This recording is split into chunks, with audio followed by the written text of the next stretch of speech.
изявени пловдивски артисти, едни от най-изявените пловдивски артисти, присъстват в Сливен на изложба. Една изложба, която се провежда на едни разменни начала, така да се каже, защото в същото време в Пловдив тече и изложба на Сливенската гилдия на художниците. 25 художника в момента сливенски участват в изложба в фоайето на Общинския съвет. Нарича се Галерия Пловдив. И в същото време тя се открие миналия ден на 19-ти, а само 2 дена след това откриваме съответно изложбата на пловдивските художници в нашата скромна галерия. Сега, разбира се, ако говорим за мащаби, Пловдивското дружество на художниците е над 200 членове. Сливенската гилдия сме около 70-80 човека, като активните художници, разбира се, са много по-малко, които се изявяват.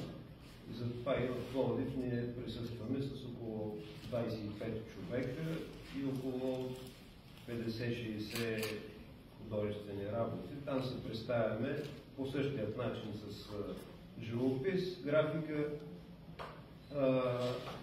скулптура и един фотограф също участва. Тук нашите приятели по същият начин, знаете изобразителното изкуство, колко жанра има и те почти всичките са представени. Тук също има и графика, има и скулптура, има и най-вече живопис.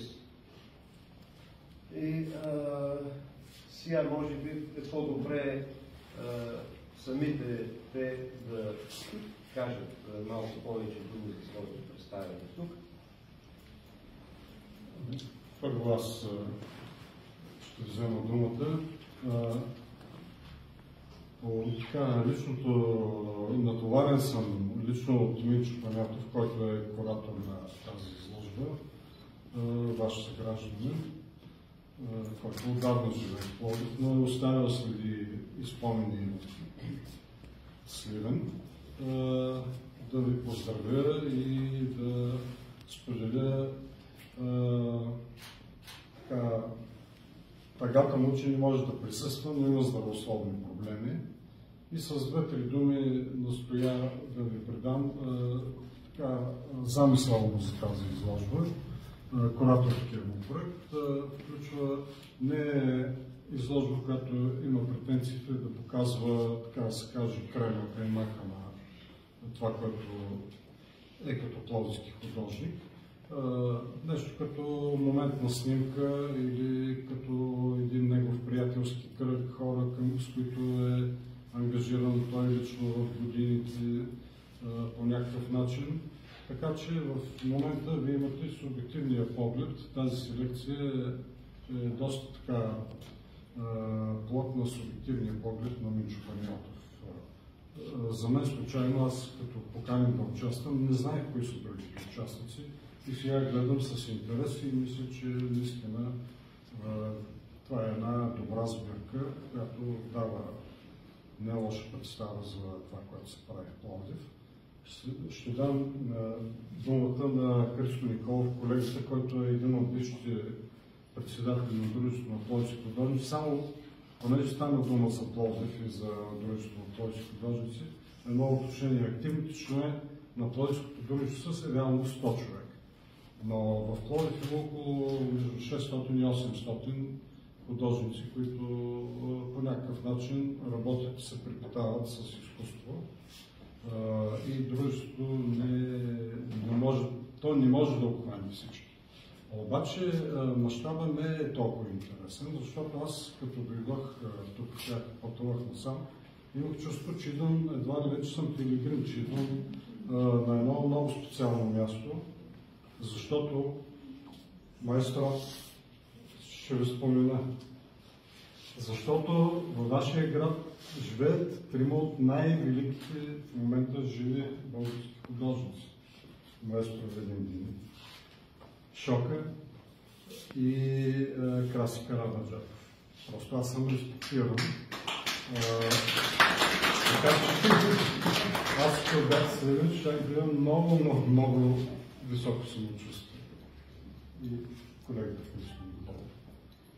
Уважаеми дами и господа, уважаеми колеги, искам да изкажа благодарността си за това, че дадохте възможност на Дружеството на пловдивските художници да направи тази изложба и както вие пък направихте в Пловдив, което е много хубаво и мисля, че така би трябвало да бъде и по-често да правим тези размени, защото иначе оставаме изолирани едни от друг, без да знаем какво става на останалите художествени групи. Аз ще кажа няколко думи във връзка с Дружеството на пловдивските художници. 1912 година се основава Дружеството на южно-българските художници. И оттам започна вече, което след това премина в Дружество на пловдивските художници. В това дружество са работили и излагали много големи художници, като Христо Станчев, който е един от основателите на Дружеството на южно-българските художници. След това Цанко Лавренов, Матио Бояджиев и още много други. Скулптура Иван, как се казваше? Иван Топалов, да, също един много известен. Един от първите, които направи паметника на Кирил и Методий в Казанлъшката гимназия. Там е паметника в двора на Казанлъшката гимназия. След това дойде младото поколение, което обърна, както се казва, представата за новите течения в изобразителното изкуство. Димитър Киров, Георги Божилов, Йоан Левиев, Христо Стефанов и самункия художник, който е особено интересен, Енчо Пиронков. И сега, горе-долу, както каза колегата Тотив, значи около 100 души в дружеството са активни, останалите членове, така да се каже, епизодично участват в изложбите. И ние имаме голяма изложбена зала, 2019, където понякога не могат да се съберат всички работи, защото много са вече художниците, които участват. Ние имаме две художествени гимназии, имаме Анти, където също излизат от Велико Търново, идват от Художествената академия, идват също художници. И Пловдив е един привлекателен център именно за тези творци. Това е, което бих желал да ви кажа. Още веднъж ви благодаря за възможността да направим тази изложба тук, за да може вие да видите какво правим една извадка, така да се каже, от художниците на Пловдив, защото иначе има много още, но това е горе-долу така извадка на поколенията и на стиловите, които нашите колеги ползват в своите творби. Благодаря ви още веднъж и желая успех на изложбата вашата и на нашата. И да продължи дружбата.